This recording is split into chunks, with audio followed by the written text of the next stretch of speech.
beautiful people again. So I'm going to go live with Susan in a little bit.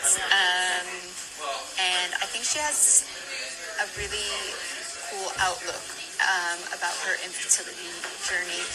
I know sometimes it's easy to look at me and say, oh, well, you have 2 kids now. It's easy for you to be positive. You know, I have the hindsight and haven't really seen my struggles because at the time I wasn't sharing them. And that was just me. I didn't have the confidence to come on and do Instagram or Facebook, especially live. I've come a really long way with my own insecurities that had nothing to do with infertility because my infertility journey really pushed me out of my comfort zones. So I wanted to get Susan on to talk about her journey and where she is at right now and how she's using her lifestyle that she's created to hello, ladies. To get her, to keep her going. And so she has, she's definitely on the real hippie side of everything. And I'm hoping she's going to come back on soon because I'm really good at it, just like chatting. Which might be a surprise to many people because I come on here and just blabber on. But I did a post yesterday about, you know, what if your journey that you're on is preparing you for everything you asked for, and that quote, like, totally just connects with me so much because I now, with hindsight, know that I would have been a really shitty mother if I would have just got pregnant when I wanted to, when I started trying at 27. Because as much as it's super annoying for people to say to you, you know, all the crappy comments about like, just wait till you're a mom, or oh, enjoy your time. You know, kids are just such hard work. You know, it's true, and you know it's true. It's just the fact that people are just really insensitive. But now, for me, I have the hindsight and the patience and my mindfulness practice to get me through, you know, the trials and tribulations. And when I find myself like going off the handle, I can take a step back, and I always just thank my infertility journey because I think I would have been one bitch of a mom, really. Like I really would have just been shitty. So anyways, that's my experience. And I'm going to get Susan on now. She's here.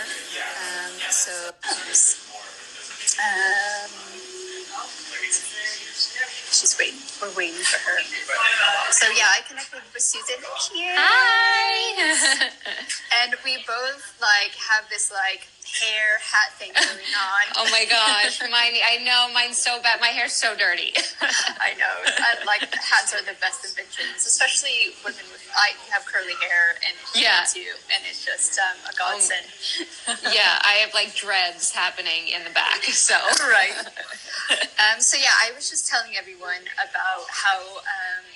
For me, I have the hindsight now, and I can look back at my journey and realize how important a really good mental outlook and a healthy mindset can be for your journey. And then when you become a mom, how it can really help you be just a better mom. I was saying that if I would have had kids at 27, I would have been a shitty mom. And I really mean that. I don't say that like jokingly. I think I would have been just frustrated and angry and mean, and so I always, when I am in those situations, because I don't think infertility, you know, does not give you any magic tricks.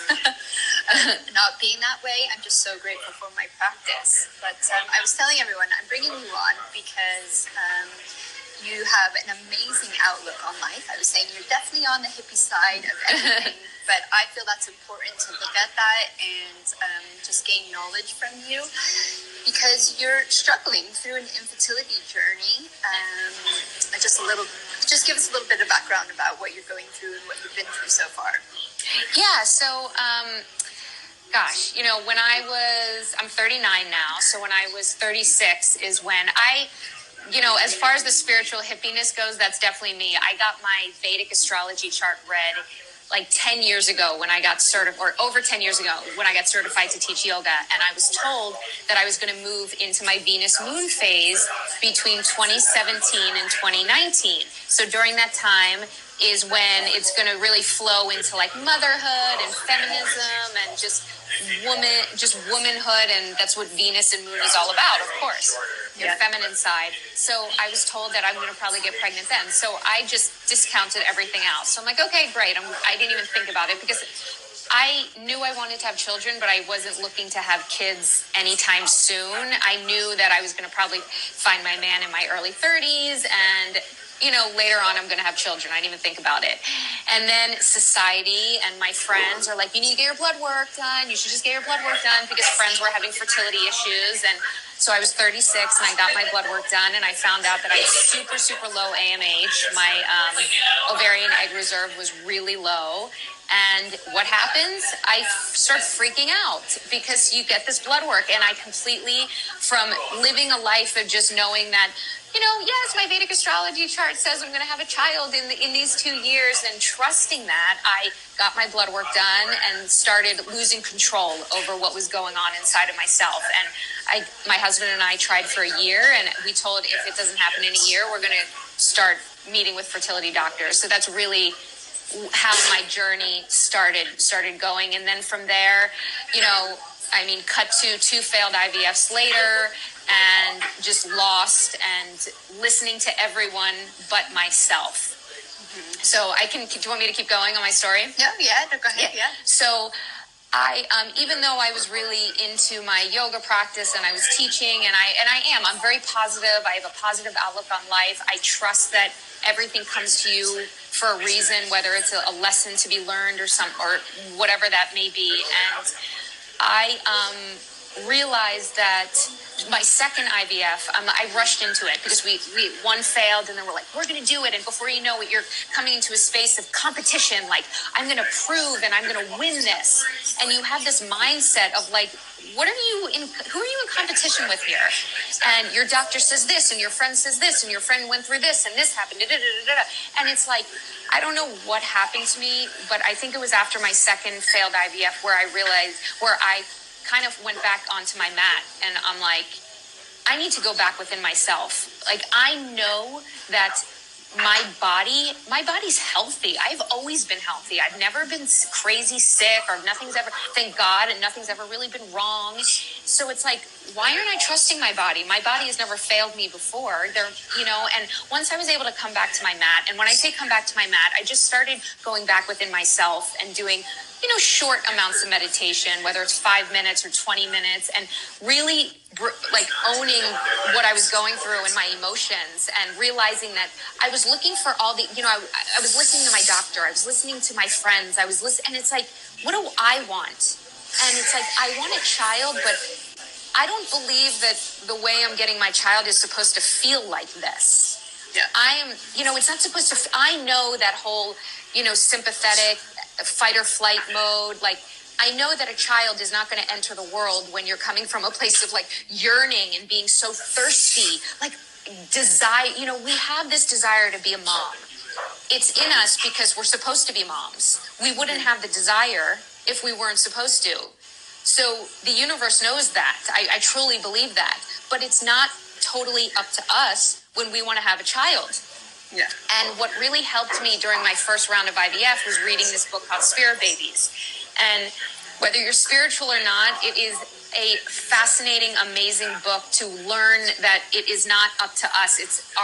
If you believe that the soul of the baby is when you're going to be pregnant, it comes into the body when it wants to be. So if, God forbid, you have a miscarriage, or you adopt. All those reasons are happening due to how the spirit baby when the spirit baby's ready to come. Like maybe you had a miscarriage because the spirit baby wasn't ready, it got scared or something like that. So I believe it's more like 50-50, and I need to make sure my body is healthy and ready, and I'm in a good mindset, and my spirit baby's ready. So the whole thing is like, yes, you can do yoga and you can do massage and stretch your body, if you're not, you can eat healthy and all that stuff, but if your mind isn't in the right space, I don't believe it's going to happen for you. And I was able to do the work and realize that and know 100% that I'm going to have a baby. I just don't know how, I don't know when, but I know in my heart, in my womb, that I'm going to be pregnant. And once I was able to get to that space, everything else just kind of started flowing.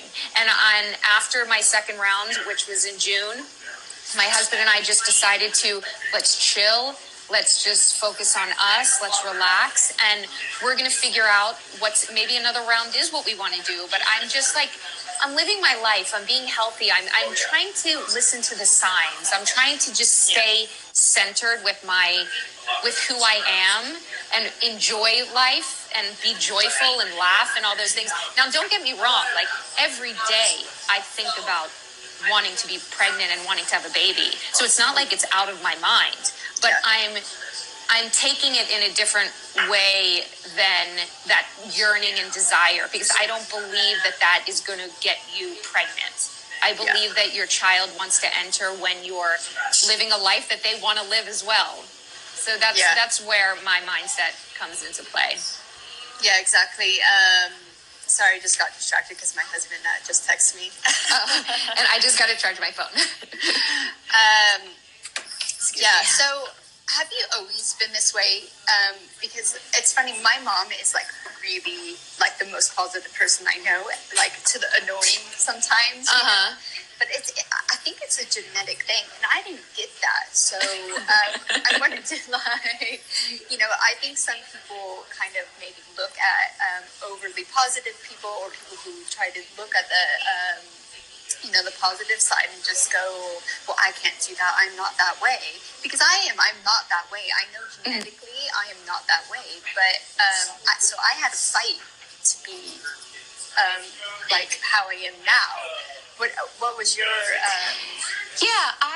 so I have two comments to that. So for me, I've always been very positive. I've always been very optimistic about life. I've always looked at life just very, I don't believe that we need to struggle so much. I don't believe that we're on this planet to have to fight and struggle, and I don't believe life has to be like that. I look at it as, I take these matters, whatever happens in my life, because my life isn't all roses at all. I've struggled in my own heart with my own shit, and I just know, I always knew that there was a light at the end of the tunnel with everything. And there's still situations I'm going through since I was 20 that I'm still dealing with. Yeah. But I believe for some reason I have to go through this in my life. So I've always been very positive. I've always guided friends to look at to flip the script. Even if you're not a positive person, you then have to train yourself more than I do to learn about that. So the minute you go into a negative space, for some reason it's easier for us to stay in a negative space. It's just, and some people love to be there. It makes them feel good for some random reason. But in that negative space, like if you're going to say, oh my God, I'm never going to get pregnant, it's like, why are you putting that energy in on you? Why? Yeah, Says exactly. Who? Yeah. Says who? So it's just a time where I just don't believe that you need to think that way. And the minute your mind goes into a negative space, just flip it around. Yes, I can get pregnant. Even though you don't believe it, just, start owning it. I just, it's easier said than done. I get it. But there's a lot of tools that I've used that I can help people with to help them get out of that negative space. Yeah, exactly. And so when you're dealing with those low times, what do you do? Like, how do you get yourself out of them?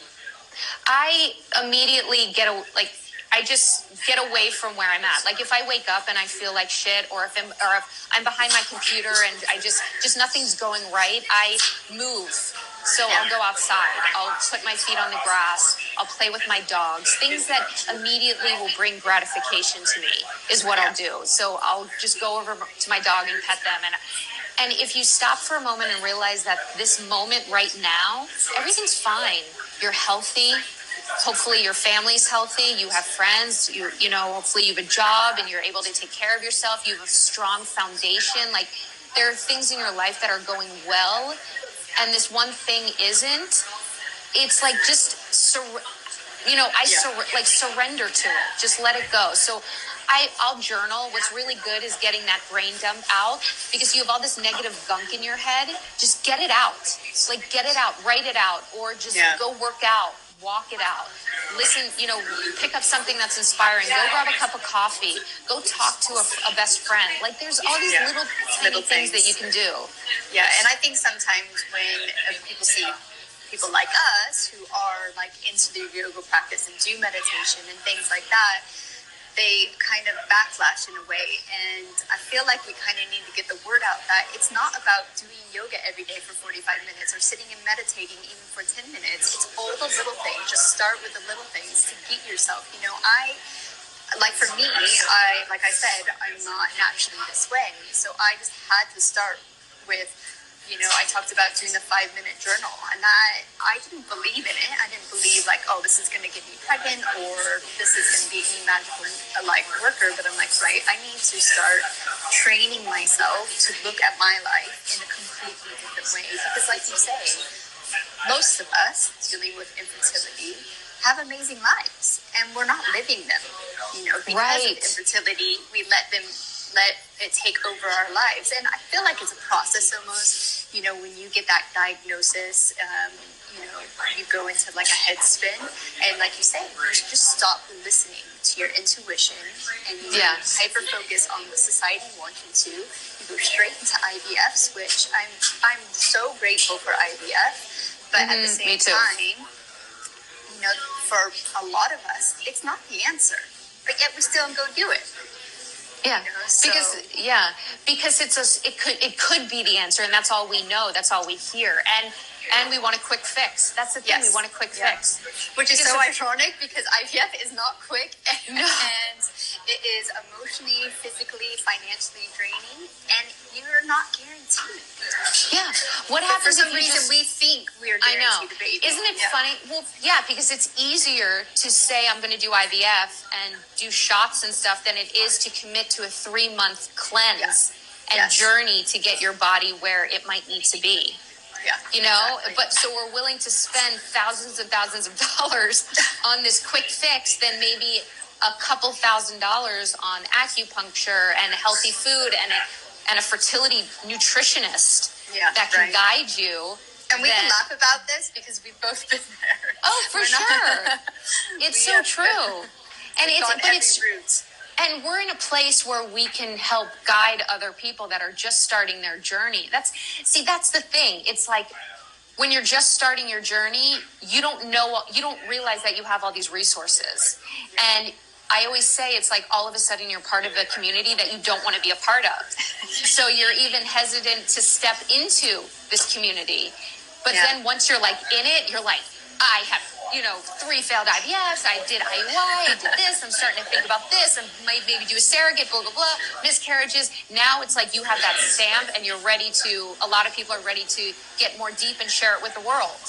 Yeah. But, there's other people that aren't, and the thing is, I'm very against going down the Google black hole. Like, that's another thing that keeps me positive, is that I have done it, and it is very bad for me.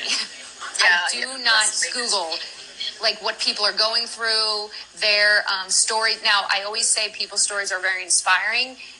You can learn from them, but you have to take them for what they are. They're not you. Exactly. and that could be, and just constantly being on the computer for hours and hours to trying to diagnose yourself and figuring out. Now that's helpful because it helped you, but I'm just talking about when you're just in a bad space and you just keep on, you were on a mission to figure out like, okay, what's going on. Some people are just, completely overwhelmed and lost and going into this black hole. I don't think that's healthy at all. Yeah. And I think it's comparing symptoms, comparing, I took this medication, maybe this will work for me. I think people get frustrated because it just doesn't work like that. Yeah. You can't say, do this specific diet, do this specific meditation, do this specific yoga, and it just doesn't work. You have to really put in the work and find what works best for you. And there's been many things. Sorry, go on. Go ahead. No, I was going to say there's been many things that don't work for me that work for other people. Like I've tried some meditations and I've tried to do some yoga. Even though I'm a fertility yoga teacher, I've tried some things that don't work for me that are in my world, but that I know work for other people. So you just have to pick and choose. And it's just like take one thing here, take one thing there. Yes. Yeah. Exactly. Don't overwhelm yourself. Is there any kind of pet peeves you have about the whole like positive space? I think anything from your point of view that kind of annoys you that maybe you want the mass media does to it, or just because you're positive doesn't mean that you don't have your own shit you're dealing with. And let's be real. Like you might be scrolling through someone's Instagram and, this perfectly amazing looking positive person is on there and life is great. But we have to know by now that's all surface. Right. Now she's positive, like I'm positive, and you might see on my Instagram that I have this positive life, but if you read what I'm writing in those, you're going to see that it's not like that. You're going to see that it's deeper, and I'm going through my own shit. So I think my biggest pet peeve is people trying to produce these lives that are just surface lives. They're not real. And it really harms everyone because everyone judges and compares yourself to that and thinking that your life sucks because you're not feeling, why can't I be positive and feel that way? Yeah. I hate how they sell that it's easy. That, for 30 days, just do this or build new habits and you'll be amazing.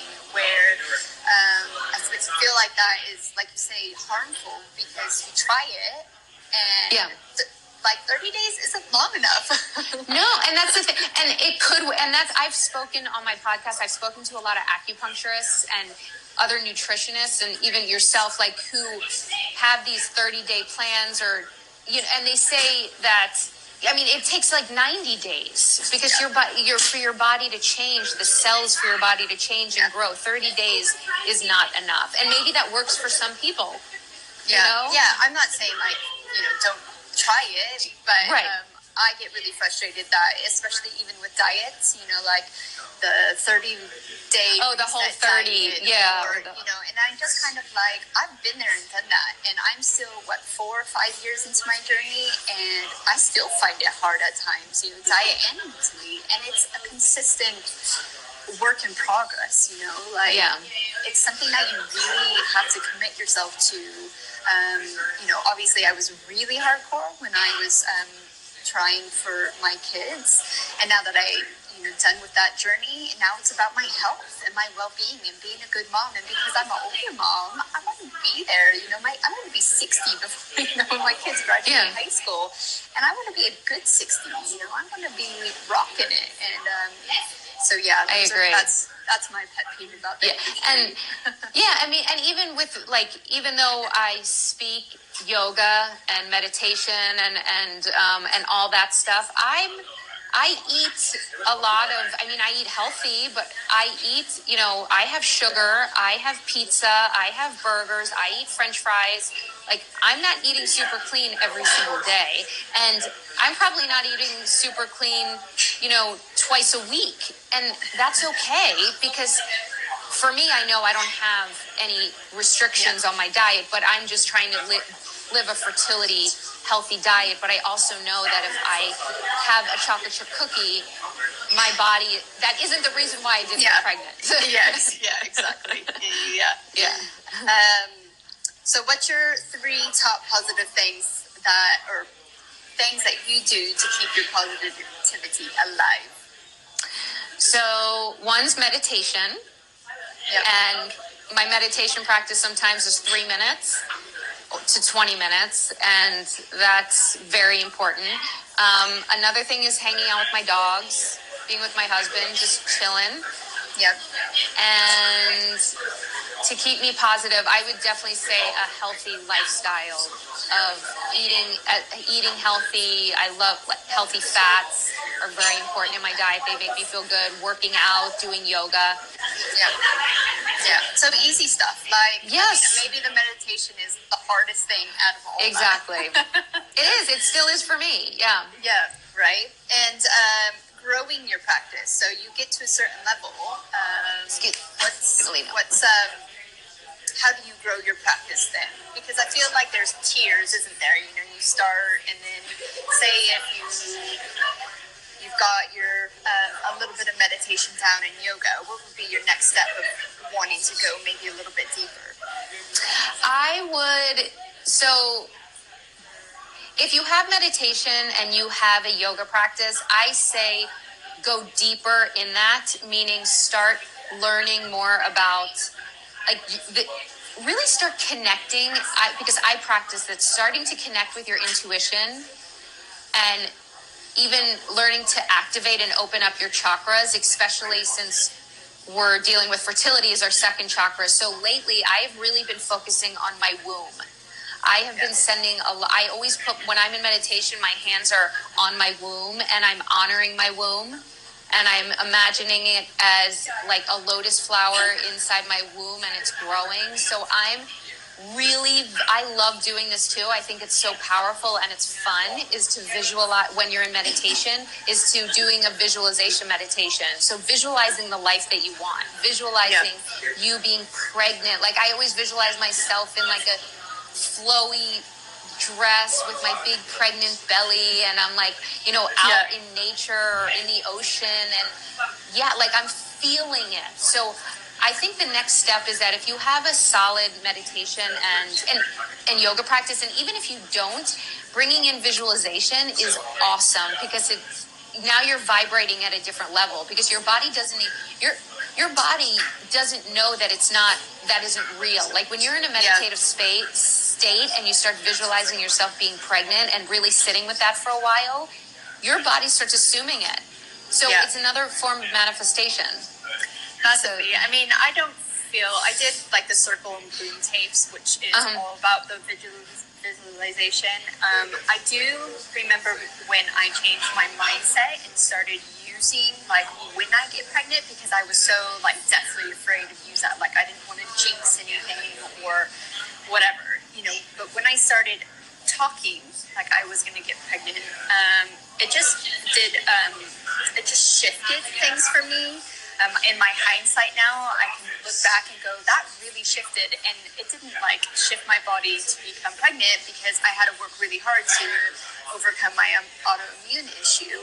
But what it did was give me the strength and the belief that I could, if that makes sense. So I was able to not care what society thought about me and my crazy eating habits, or I'm going to bed at 10 o'clock on a Friday night, when your friends are like, come on, party. So all those things. So it's, I love, that you can take it and go as deep or as non-deep, but just getting that little shift in you that is going to help you achieve your ultimate goal, but even your smaller goals of sticking to a diet if you need to, or sticking to an exercise regime, or just being more positive about life. But I have to flip the camera real quick because it's just really funny who sat right in front of me. Oh my gosh. Yay! That is such a sign. Like, I look at that. For everyone that's listening, that is a beautiful sign. And I want her waffles. And I know she's eating amazing waffles, like strawberry and whipped cream. Oh my God, that's great. But what I wanted to just say for something super easy is start putting I think it's really powerful is I do it all the time now is I start to put my hand on my belly. I keep my hand on my belly and you have energy flowing through you. So having your hand on your belly is bringing a sense of warmth and you're honoring it and you're acknowledging your belly. And you don't have to believe it or anything, but I just think it's something as simple as that, just putting your hands on your belly. You know? Yeah, I mean, see how that feels. I heard I listened to the quote of the day a lot, and on one of the speakers, she just said, you don't have to believe in any of this. None of the mindfulness stuff, none of the diet stuff, nothing. Just do it. Just try it. Yeah. Give yourself 30 days, even though I think it takes a lot longer.